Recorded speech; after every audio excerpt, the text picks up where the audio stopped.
দেশকে বিভক্ত করার জন্য অনেক রকমের ষড়যন্ত্র হয়েছে। এই দেশকে বিভক্ত করতে চায়, এই দেশের জনগণকে বিভক্ত করতে চায়। তোমাদের এই সমস্ত খেলা এখন এই দেশের সমস্ত জনগণ বুঝে। সমস্ত খেলা নতুন করে খেলার কোনো সুযোগ নাই। এই দেশের মুসলিমরা এই দেশের নাগরিক, তারা এই দেশে থাকবেন। যারা হিন্দু তারা এই দেশের নাগরিক, তারা এই দেশে থাকবে। মুসলমান হিন্দুদের মধ্যে কোনো বিভেদ তৈরি করা যাবে না। আমি বলবো, হিন্দুদের মধ্যে কিছু লোক আছে যারা হিন্দু সেজে, হিন্দুর চরিত্র দেখিয়ে, নিজেদেরকে সংখ্যালঘু দেখিয়ে মুসলমানদেরকে বিভক্ত করতে চায়।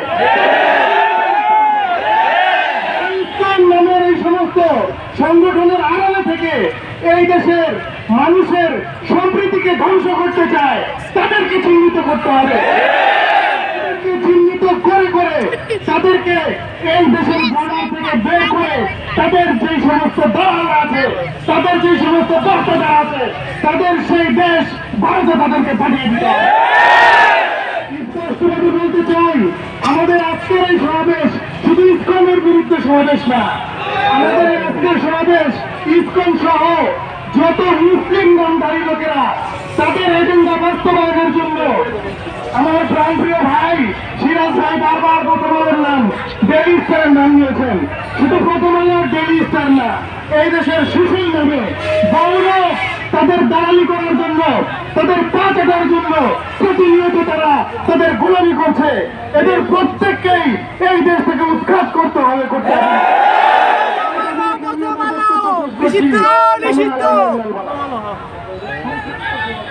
এ পর্যায়ে আমাদের এক সুপরিচিত লোক মোহাম্মদ আশরাফ মোল্লা ভাই, উনি আপনাদের সামনে এ বিষয়ে সংক্ষিপ্ত আকারে বক্তব্য দিলেন।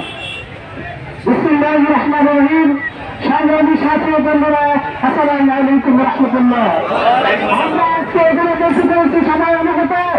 এটা যে শুধু ওই ইসকন নামক একটা সংক্ষিপ্ত একটা সংগঠন না, এটা হচ্ছে সারা বিশ্বের মুসলমানদের অবমাননা করেন এবং যারা ইহুদি হিন্দুত্ব মানছে যারা আছেন তাদেরকে আমরা জানিয়ে দিতে চাই যে আমরা সারা বিশ্বের মধ্যে যে মুসলমান আছে এরা ঘুমায় থাকে না।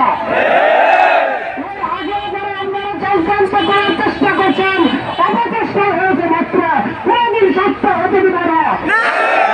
মুসলমানের গায়ে পুরো রক্ত থাকা পর্যন্ত এই মুসলমানকে নিয়ে অবমাননা করা, পরীক্ষা করা কোনদিনই সম্ভব হবে না। আপনারা ইসলামের নেতা সঞ্জয় প্রেরণা কি করে গেলেন তারা চিন্তা করবে।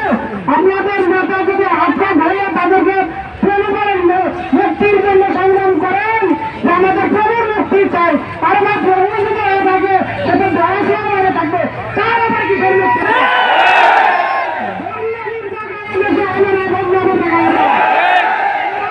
আওয়ামী ফুটানি ওই সংগঠনের একটা আরেকটা সংগঠনের বহিষ্কার।